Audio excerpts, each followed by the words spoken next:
চলো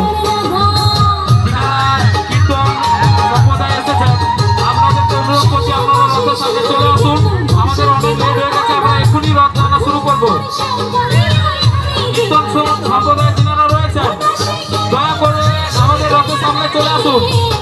আমরা এক্ষুনি রথ টানা শুরু করবো। আমাদের অনেক লেট হয়ে গেছে, আমরা একটু লেট করতে চাইছি না। আপনারা তাড়াতাড়ি চলে আসুন রথের সামনে।